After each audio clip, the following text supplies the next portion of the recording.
Today I'm going to explain a great science fiction thriller film called The Island. Spoiler alert, this story is awesome. Enjoy. At the start of the film, two people are aboard a futuristic boat on the sea. As the man holds hands with the woman, three creepy-looking guys suddenly pull him into the water. Abruptly, Lincoln 6 Echo awakens, realizing it was only a nightmare. A sleek LED screen above his bed flashes a morning greeting. Moments later, another wall-mounted display prompts him to visit the Tranquility Center for a wellness check.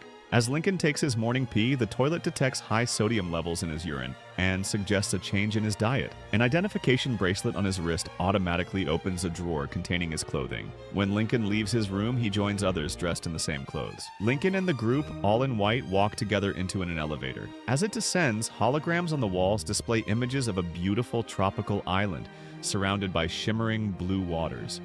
The residents are told that the outside world is too polluted to sustain life, except for a single pathogen-free island. Each week, a lottery selects one lucky resident to leave the compound and go live on the island. At that moment, the winner of this week's lottery is revealed: Starkweather 2 Delta. An image of Starkweather 2 Delta appears, excitedly sharing how living on the island has always been his dream. As the elevator arrives at its destination, Lincoln continues walking through the compound. In the background, people participate in activities like yoga, fitness workouts, and swimming, appearing to be content, while black tracksuited supervisors vigilantly observe throughout. The compound's citizens, all dressed in white tracksuits, are treated well. Their lives are tightly controlled and structured. At the cafeteria, Lincoln scans his bracelet and requests bacon, but the nutritionist says, "No, you have high cholesterol." Lincoln is in line next to his friend, Jordan 2 Delta. She shows him how it's done. She sweet-talks the nutritionist and sneaks some bacon. They chat briefly until guards warn them about close proximity. She slips the bacon onto Lincoln's plate. After breakfast, Lincoln visits Dr. Merrick's office, the compound's head physician. The doctor questions him about his bond with Jordan, reminding him of rules limiting frequent close contact. He also asks about Lincoln's nightmare. Lincoln shares details of the dream and admits he's growing frustrated with the compound's strict routines. Why is tofu always served on Tuesday nights? He craves bacon for breakfast and wants to wear colors other than white. Life at the compound should offer more than just hoping to reach the island. Dr. Merrick calmly explains that Lincoln is fortunate to have survived the polluted Earth, emphasizing that the island is the last safe place. He adds that he and the compound staff and supervisors are ineligible for the lottery, as their role is to ensure the facility runs smoothly. Dr. Merrick tells Lincoln he needs to run some tests. He secures Lincoln in a reclining chair. The doctor deploys a group of nanobots into Lincoln's eye. Merrick explains that these microsensors will collect data for 24 hours before being expelled through Lincoln's urine. They shouldn't hurt too much. Lincoln then heads to the work center for his shift. Alongside a citizen named Jones 3 Echo, they start another boring workday of preparing meals for citizens. Lincoln finds the job tedious, though Jones takes pride in it. Suddenly, the work center's calm is disrupted when a pregnant citizen, Lima 1 Alpha, suddenly collapses in labor. The women around her are thrilled as she and her baby are now destined for the island. Meanwhile, Lincoln secretly visits the power plant basement where his friend, technician James McCord, works. There, he spots a live moth in a ventilation shaft, captures it, and puts it in a matchbox. That evening, he shares his discovery of the flying insect with Jordan, sparking suspicions that the outside world may not be toxic. A sense of unease grows within him. Jordan, puzzled, questions how Lincoln 6 Echo is so certain that dark secrets lurk behind the compound's idyllic facade. Soon after, holographic displays illuminate the social center's walls. As the lottery starts, residents across the compound pause to watch nearby screens. The announcer delivers the usual speech about the lottery and a fortunate winner's journey to the island. The selection begins, and when it stops, Jordan's name appears in the hologram. Cheers erupt. She stands motionless.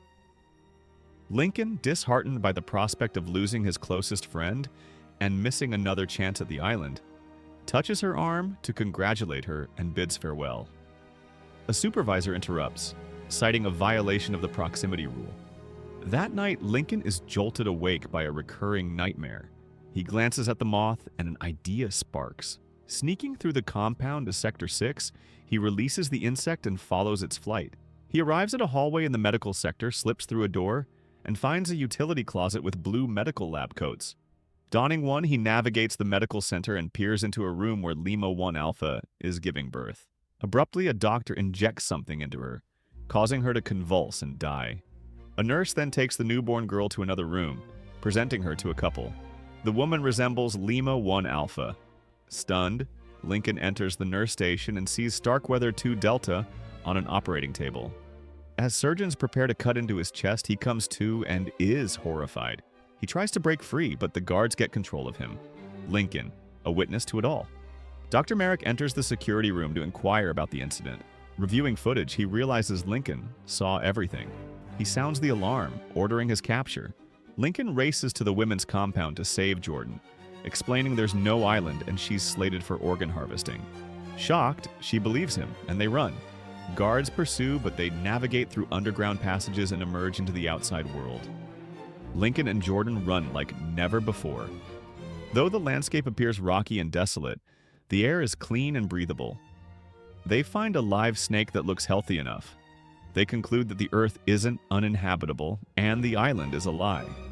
Back at the compound, the community broadcaster spreads false reports that Lincoln is quarantined due to contamination exposure, while Jordan has been safely moved to the island.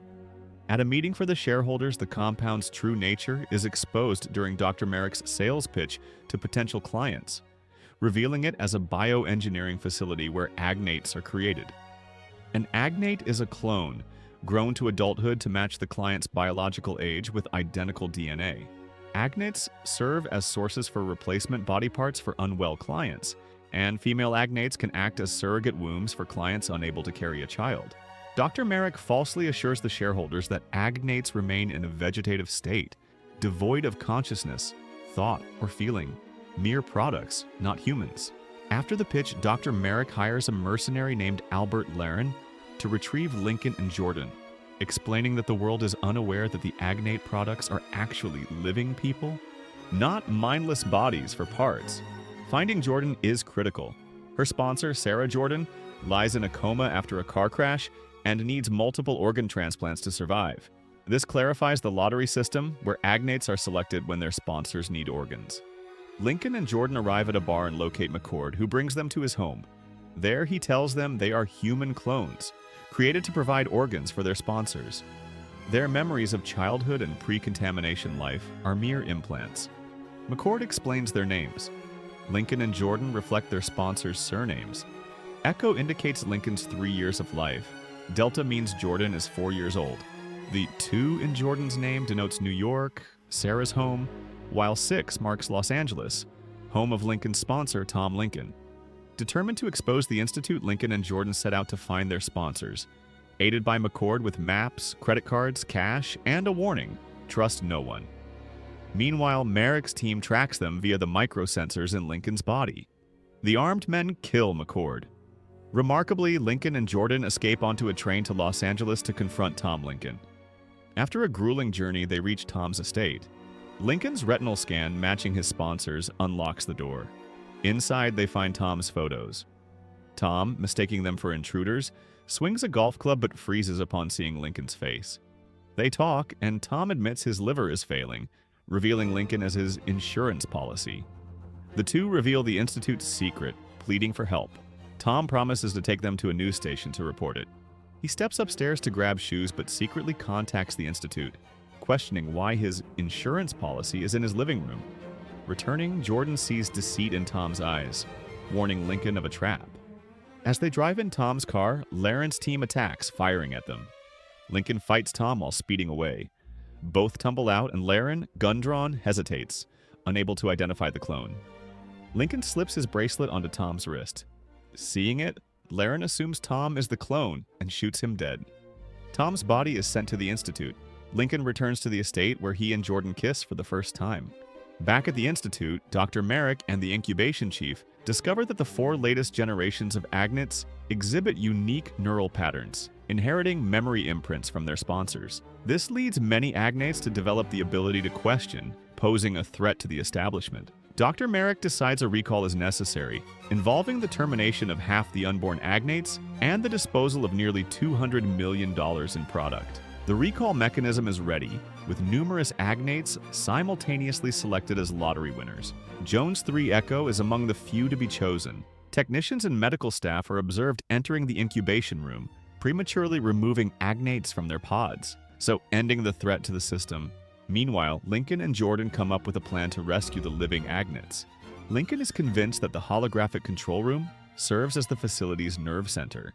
By destroying it, he believes the agnates will see the truth concealed by the holograms. Disguised as Tom Lincoln, he boards a helicopter bound for the Merrick Institute. Meanwhile, Jordan mistakenly lets herself get caught and taken back. In the car, Laren looks at the thermal implant beneath Jordan's wrist as she nervously traces her fingers over it. Upon arrival, Laren meets Dr. Merrick in his office, who thanks him for his work. However, Laren learns that Sarah Jordan's survival is uncertain, even with organ transplants.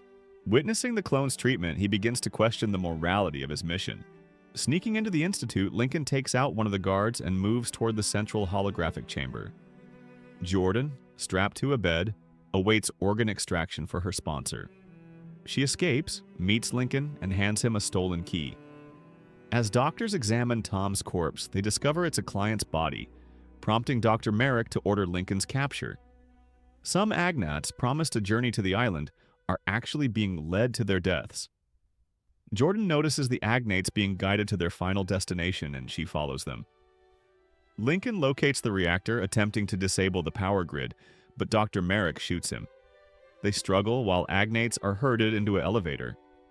Jones senses something is not right and resists, but he and the others are shoved in an incineration chamber. Guards turn on the chamber, but Jordan and Laren arrive just in time. They open the incinerator. The agnates struggle to breathe but are alive. As the reactor fan surges uncontrollably, Lincoln is choked by Dr. Merrick. Lincoln grabs the gun and shoots Merrick in the neck. The reactor fan spirals out of control and Dr. Merrick is dead. The lie is over. The agnates are not just replacement parts but human beings. Stunned, the agnates leave the facility, exploring an unfamiliar world. Lincoln and Jordan share a kiss as Laren smiles. The film closes with them sailing away to an island, realizing their dream. Please like and subscribe to our channel. Much appreciated. Thanks for watching.